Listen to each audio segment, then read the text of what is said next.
This is Figures Sold Separately, episode 196, Thanos' Big Day, April 30th, 2018. Secret Wars. Marvel supervillains are coming. Secret Wars.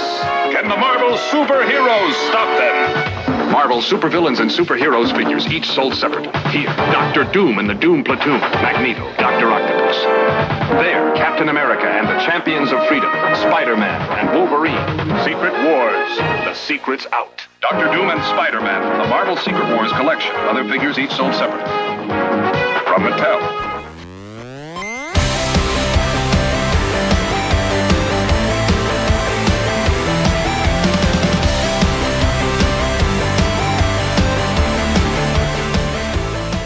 All right, before we start this episode, spoiler warning for Avengers Infinity War. That's pretty much all we're going to talk about. We're not holding back any spoilers. We're just going to dive into it. So, fair warning, if you haven't seen it yet, you really don't want to be spoiled for this one. So, Go see the movie first, then come back. We're not going anywhere. Last chance saloon. Okay. So, all right, here we go. I have a riddle for you. What do you get if you cross the Fellowship of the Ring with Hamlet, with I don't know, like $1 billion? The Fellowship of the Ring? No, because not everybody dies in the Fellowship of the Ring. You get Avengers Infinity War. Okay. Okay. It's all been leading to this. It's all been, like, it all comes down to this. Yes. And this has been, we really wanted to just, we saw it this afternoon. We're recording this episode. Car2 and I are doing this one, just the two of us, this episode, because we saw Infinity War. Matt is not crazy into superhero and Marvel movies anymore. Yeah. So he didn't worry about being spoiled, but he just said he wouldn't really have anything to say.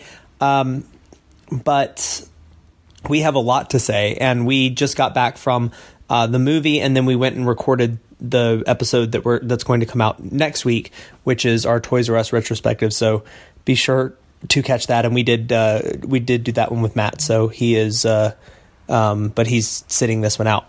But we saw it, and holy shit! Yeah, I remember I made you like be quiet during the credits because I couldn't even handle talking. My gosh, I just had to like sit in it for a bit and just let the music. It ended. I mean, biggest spoiler: like Thanos wins. Yeah, like 20 movies, 20 plus movies, and like all and a dozen TV shows. Yeah, and 10 years, and Thanos won. And Can we? Is it safe for us to say that Killmonger and Black Panther had a solid month of being like the best Marvel villain? Yeah. And then Thanos walks up in this movie and just, I mean, wow. Yeah. I mean, best, like possibly like one of the best movie villains, period. Yeah. Like, I really thought, and I mean, full disclosure, I kind of just really thought he was going to, like what I expected was just sort of generic rule the galaxy kind of purple guy stuff. with weird chin. Yeah, like. But I got what he was saying when I took myself out of the out of the universe that I know and love with all of the Marvel characters, and when I removed myself from the empathy and the emotion of the story, and when I looked at it just from Thanos' perspective, the ideas that he is championing make sense within his worldview or universe view, and you have a lot of sympathy for him. And for me, I don't know if I felt so much sympathy as maybe slightly. Like I get where he is, where he sacrifices Gamora. Like, you really believe that even if you're not down with his methodology, like, he truly is acting toward what he perceives to be the greater good. He's not, like, in his perception, he's not the bad guy, and the Avengers aren't even really the bad guy. He doesn't take any, like, malicious glee in anything. And what surprised me is having a villain where you really feel like his quest is his burden, where he really kind of feels like this is, like, he's really, like, he's kind of taking one for the universe and being the guy to, like, assemble these stones and cull the universal population down to something more manageable.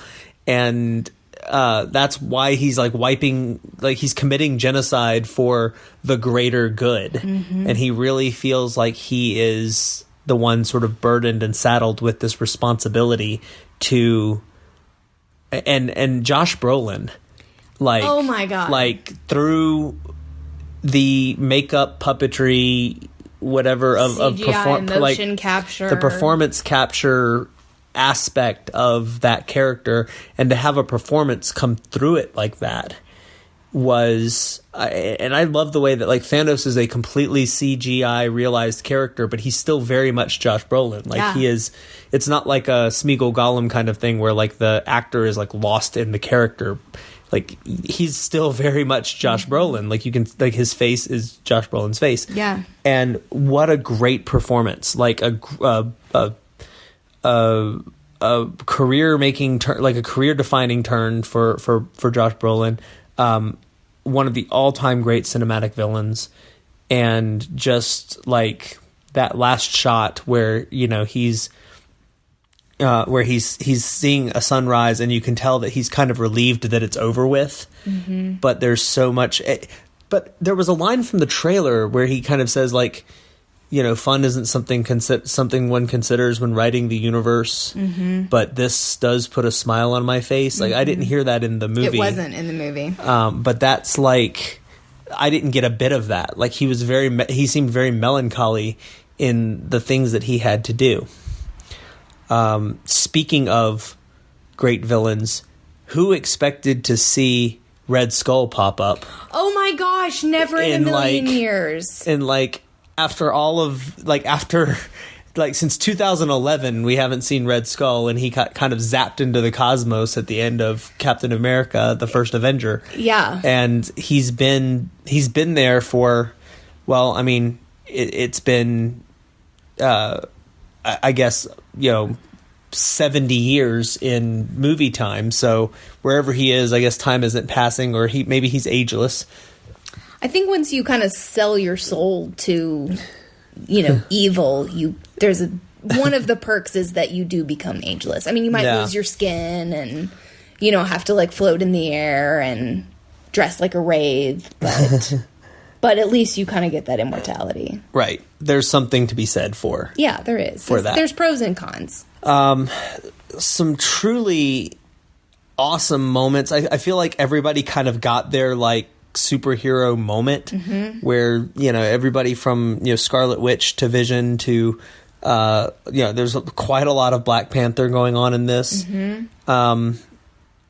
were a couple of moments where I felt like there might be a little too much going on, sort of in the third act, where I felt like you had, like, the battle on Wakanda going on. You had Thor, like, forging his axe. You had which Peter Dinklage, by the way, what a great place to put Peter Dinklage.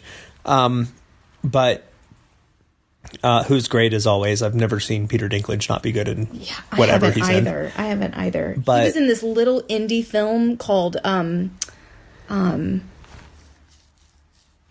Station Agent. Okay. Oh, excellent movie. Check it out. Really, really good. Definitely. Yeah. It was the second act for me that got a little muddled. Every time they would switch to check in with a different group, I would have to go, okay, wait, what are they doing again? But so it was that second part to me that felt a little bit. There was a lot going on. There was a lot going on, and there were times where like I was kind of trying to like follow the battle. Yeah. But when I think back on the battle, and a lot of the Avengers battles, like the Ultron battle for me, has this same quality where it's just kind of like in the script, it's sort of like they fight. You know, and it's like when I think back on it, like I don't think of a whole lot of like really distinct moments in the battle, but it's still just a ride to watch all of these people like fighting. And I kind of there are things where I feel like there's a lot more going on than we know. Can you give me an example? Well, there's three things I can think of off the top of my head. The most obvious one is that we know that Doctor Strange knows what's going to happen because he's the one that's seen into the future, and they've made that clear. Yes. The second thing is that Gamora knows something about Thanos that she won't tell anybody. Because that was the thing that she wouldn't tell Peter Quill. But we already found out what that was. Oh, what was that? That she knew where the Soul Stone was. Oh, right. Okay. Okay. And finally, there's something more going on with Banner not being able to turn into the Hulk because there's no real narrative reason for that other than just because. And there's something kind of, there's something deeper going on with that. And I mean that for them to kind of leave things, I think it was the one thing, like for you were kind of floored at the end because for them to leave it where they did with people disintegrating like that. For me, I think they maybe killed off too many of the people that we know are going forward, like Spider-Man and Black Panther. Like we know for a fact there will be a Black Panther 2. There will be a Spider-Man Homecoming, sequel. We know that even the ones that are not announced, we basically, I mean, Black Panther is the third highest grossing movie of all time. Like, it's gonna get a sequel. So T'Challa is not gone for good. Like we know that so many of these characters will be back, and to me that kind of lowers some of the stakes more than it would have if we had lost a handful of like really key characters. Even if they had brought them back, I wouldn't be sure that they would bring them all back. When Peter Parker is begging not to go, and when T'Challa just disappears in that look on Danae Guerra's face. I'm not good with names tonight. I couldn't for the life of me remember what follow-up movies we had been promised, and in my mind I was like, oh my god, they just killed the child and the black guy. Really? Like, really, guys? We get the first or one of the biggest incarnations of a black superhero ever, and you kill him off? That made me a little bit mad, but I think it also upped the stakes. So well, and Maria Hill and Nick Fury. Yes. And I think the post-credit scene where we see Nick Fury basically getting in touch with Captain Marvel, which begs a few questions, which I'm sure will be answered in next year in the Captain Marvel movie with Brie Larson. Yes. The first of those that comes to mind personally is if he's been able to, and Captain Marvel is this like phenomenally cosmically powerful character. If he's been able to, her movie is set in the 1990s, so she's been somewhere this whole time. And if he's been able to reach her, why in the world was he not reaching her before now? Yeah, I wondered that too. This is kind of an arbitrary moment to be like, oh, there's nobody in this car that just crashed. Let me page this like infinitely cosmic being. Like, you've had aliens streaming through a portal over New York City, and you were like, wait for it. Yeah. And it's like, oh wait, car crash. Now I'm going to, because that all started kind of abruptly, but I think that, I mean, it was a good tease. I think we will get answers in the in the Captain Marvel movie. I like that the device he was paging her on or getting in contacting her on looks adequately like retro. Mm-hmm. I did too. And so I think we'll get answers there in that movie as to kind of where she's been this whole time. And the other two heroes we didn't get were anybody from Ant-Man. We didn't see Hank Pym or Scott Lang or Hope Larson. Not Hope Larson. or Hope. What's her last name? Oh, well, Pym. Pym. Yeah. Hope Pym. Yeah. So we didn't see any of them in this film, which the Ant-Man and the Wasp, which is coming out next, doesn't have, and we already have trailers for and everything.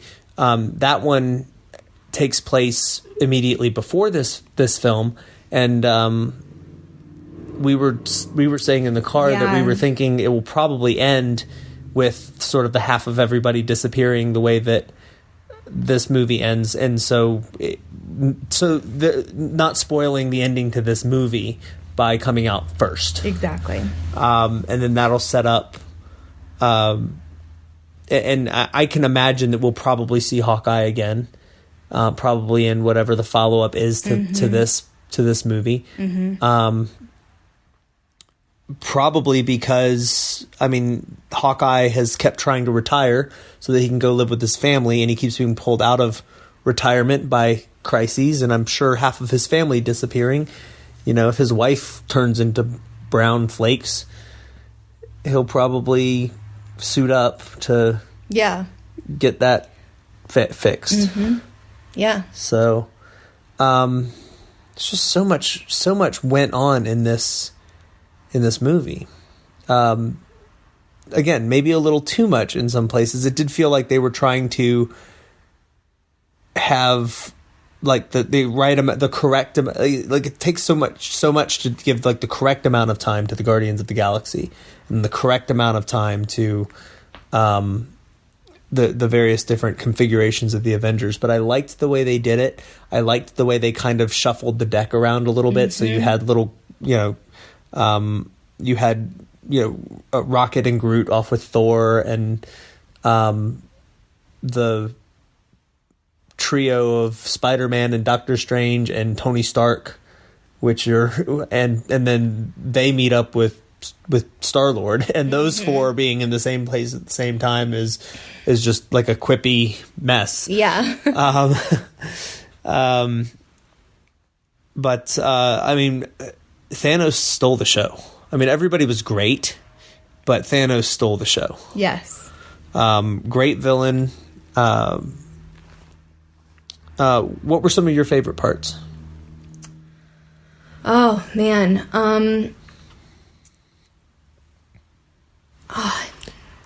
But it's hard to, like you said, there's so much that goes on in this movie, and the ending just blows you away so much that it's a little bit difficult to look back and just pick out specific instances. However, that being said, I loved getting to see these characters continue to bounce off of each other in this universe. And especially, I really enjoy the characters of Drax and Mantis. They brought such a levity to this that was very needed, I think. And they kept the tone moving along, and it's made it still feel like a Marvel movie. even though it was obviously much darker than. They're some of my others. least favorite characters. Oh, I love their characters. They're some of my least favorites. There was the joke with Drax where he's like trying to move really slowly, and you really laughed. Like I was like, that joke did not land for me at all. But you know, that's what's fun about these, is that you get to kind of throw all of the whole toy box into a movie like this. Yeah. And we got a little taste of that in Civil War, but like we got a real taste of that here. Yes. Where it was kind of not everyone, which I'm kind of glad they didn't. I'm glad, like part of me is kind of glad that they didn't have, you know, Ant-Man and the roster is going to continue to grow, and there will come a time where it's just a little silly. Like there will just be too many people to do anything meaningful with anyone. Are you saying there needs to be a culling of some sort? Like half maybe of everybody, half the characters need to just die? Right. Yeah, I agree. But we didn't get we kind of thought maybe Cap or Iron Man would die. You know, that was kind of everybody's thought. Yeah. Because there are some of the longer running characters who are aging out of the parts, but who are also whose contracts are up. I mean, they've been doing a lot of movies, and we were telling the joke on the way out of the theater that like when people turn into brown flakes and blow away, that's what it looks like at Disney when your contract runs out. But we know that like Tom Holland is probably like lock, stock, and barrel bought by Marvel and Probably Disney, so. for the next 2 decades worth of Yeah. worth of movies, and I think we will see a lot of the people will come back. Obviously, we will get something will happen that will reverse this. Maybe they're all like trapped inside the soul gem where Gamora was, or something like that, the soul stone. But it'll be interesting to kind of see. It reminds this reminds me a lot of with the movies coming out with more and more frequency. It really makes me think of like the old serials, where you would go to the theater like on a weekly basis and get another installment of a story, and they were really cheap and kind of thrown together. These are extremely expensive, but we're getting to a place now where we're getting a Marvel movie about every 3 months. You know, 3 or 4 months, and we'll continue to get a Marvel movie every 3 or 4 months, and if anything, they'll probably step them up again at some point because they make so much money. Yeah. So I think we will, and it's becoming more. They're becoming more and more interrelated. The earlier films tied into one another, just sort of in like little Easter egg ways. Right. And now, ever since Civil War, it's gotten to the point where you really don't know what's going on unless you've seen like every movie leading up to this. So it really is like serialized storytelling. Instead of it being several interrelated franchises, Marvel is now one franchise. Yes, I agree. Like, especially moving forward from this movie, I think it will be especially so. Like, you won't be able to go from, like, Ant-Man and then go watch Ant-Man and the Wasp, the sequel to Ant-Man. And those two movies will not, like, logically follow without everything that happened in between any longer. Not the way, like, Iron Man and Iron Man 2, you know, and you could kind of see, like, Iron Man 3 without knowing everything that had happened before. And now you really do. Yeah, it's getting deeper and deeper into the mythos of this universe. And it's getting a little complex, to be certain. Well, it is, and it's almost more like a long-form TV project, or something like the old serials. Like, the long-form TV projects really are the literal spiritual successor to like the old movie serials, but now they're doing that at just such a scale. I mean, the budget on these movies, and then they make back, you know, their budget several times over. So I mean, I'm excited about it. I think, you know, keep doing it.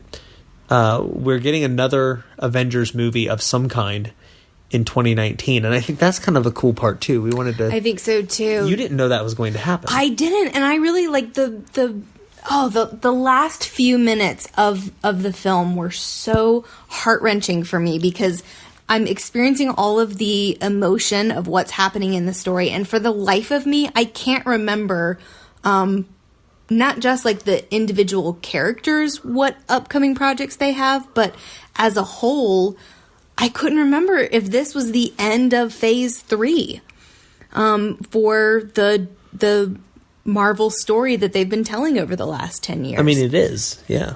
So I like the credits ended and I thought, oh my God, this is how they ended the entire Marvel franchise. That was like, that's how. So you had a moment where you really thought like they're gonna just end the gravy train here, really just go out on top. Yes, I was like so overwhelmed emotionally, I couldn't remember anything, and I was like, oh my God, that's literally how they end it all. And I was like, well, that's one way to do spectacle creep, I guess, to beat spectacle creep is just to be like, well, this last time we're not gonna make it. We're gonna top it by everyone dying. Yeah.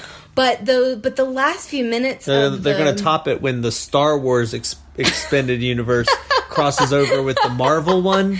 Yes. And then Captain Marvel shows up and like brings back Luke Skywalker. And, oh man, it's going to be so epic. It's going to be great. And then there's the One Ring. Oh, yeah. And Disney doesn't own that yet.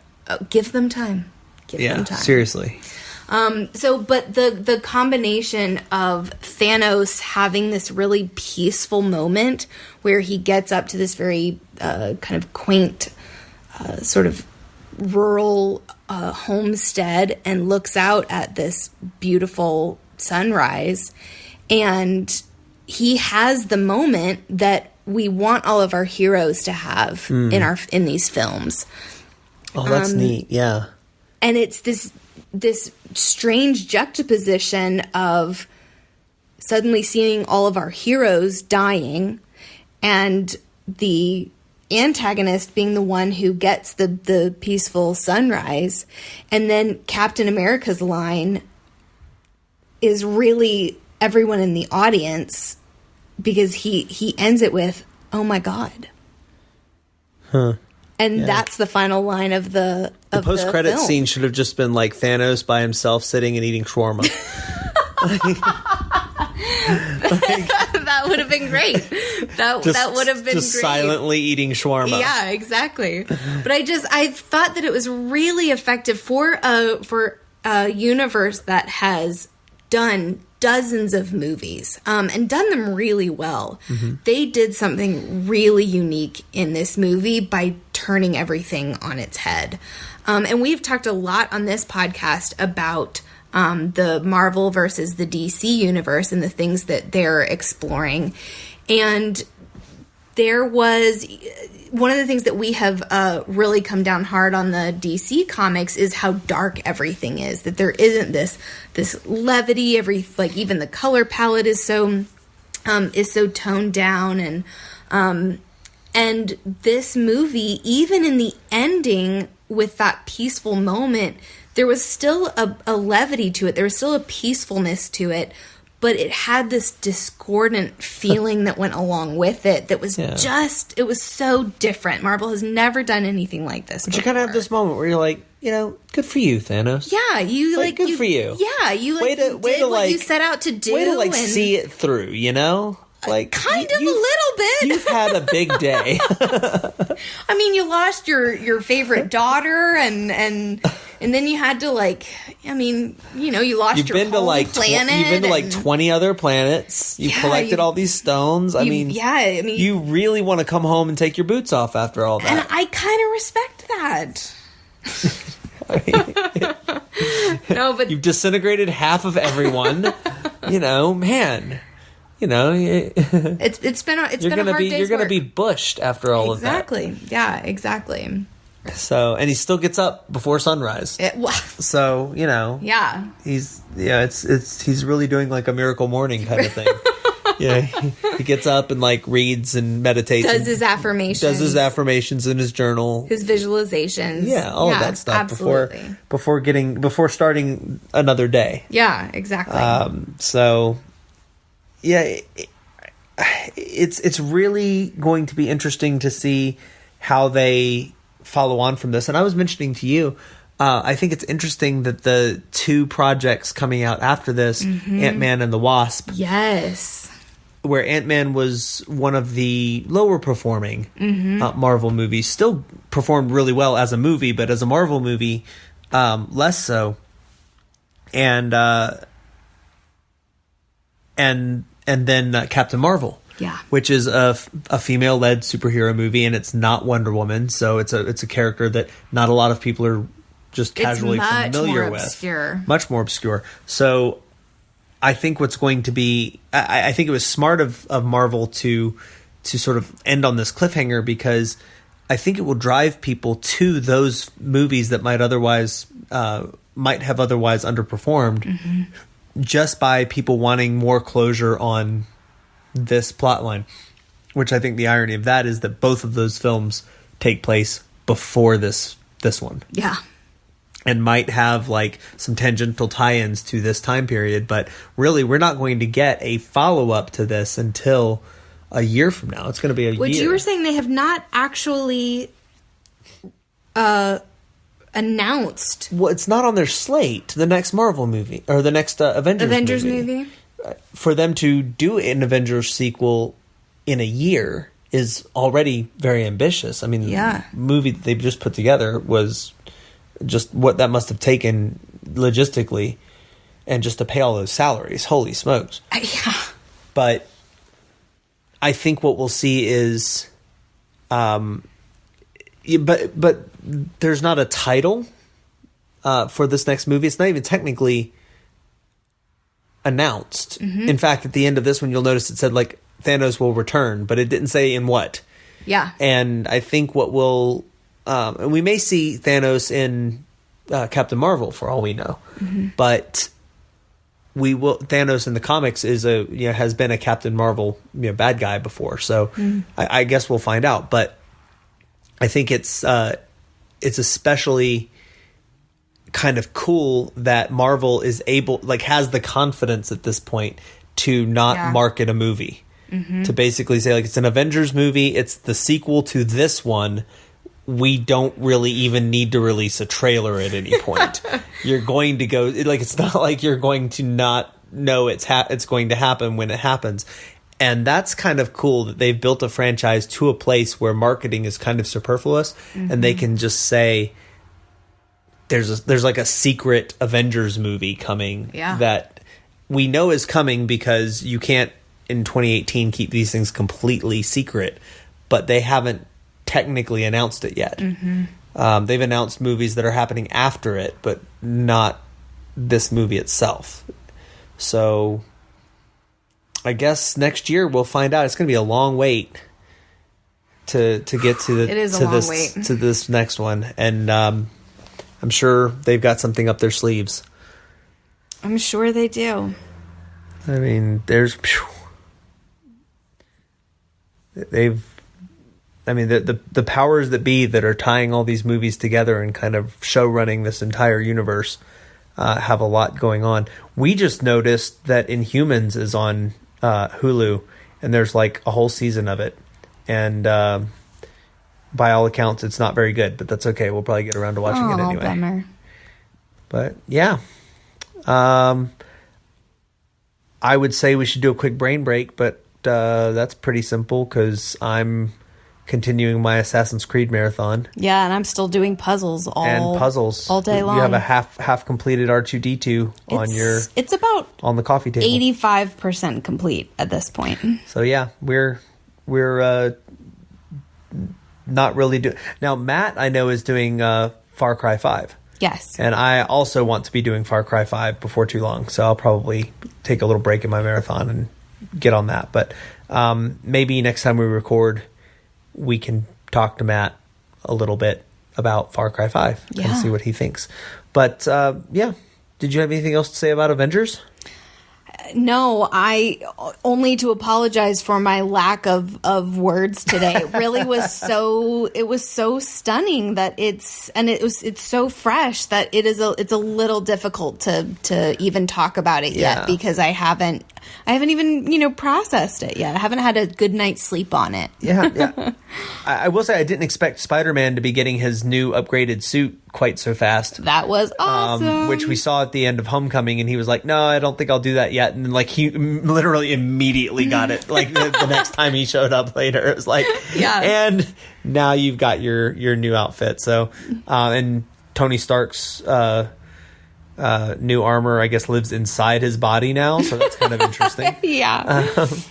So, and I know that's the bleeding edge armor, and that has been seen in the comics and stuff too. So, a lot going on, a lot of callbacks, references, and that kind of thing. There was almost nothing in this movie that hasn't appeared in the comics, which is kind of cool. Oh, that is cool. So, but yeah, I guess we'll find out in a year. And thanks for listening to our review of our review or thoughts or spoilerific episode spoilerific ramblings on Avengers Infinity War Part 1, I guess. I feel like we can say that with confidence. Part 1, and God, I hope so. And then if this was Part 1, I can only imagine what they've got in store. So but post on our tweet at us, post on our Facebook page, just comment, like us, subscribe us, pass us along to friends, and tell us what you thought of the movie. We really want to know your thoughts, your reactions, things you liked, things you didn't like, and we can talk about it a little bit more than in the next session that we record. But stay tuned next week for our Toys R Us retrospective, which is already in the can, but we're releasing these episodes reversed so that we can talk Avengers first while it's hot. So much like these latest Marvel movies. Yeah. See what I did there? We are very ahead of the curve, aren't we? We really are. We have the marketing mind power that is behind Marvel. So exactly. Be prepared, guys. Big things are coming. You can find us on the Facebooks and at Twitter at FSS Podcast if you want to tweet at us there. And I'm Ken at Multiverse AVL. I'm Carly at car2.d2 on Instagram. Cool. And we'll see you in our next episode at Toys R Us. Woo woo. Bye.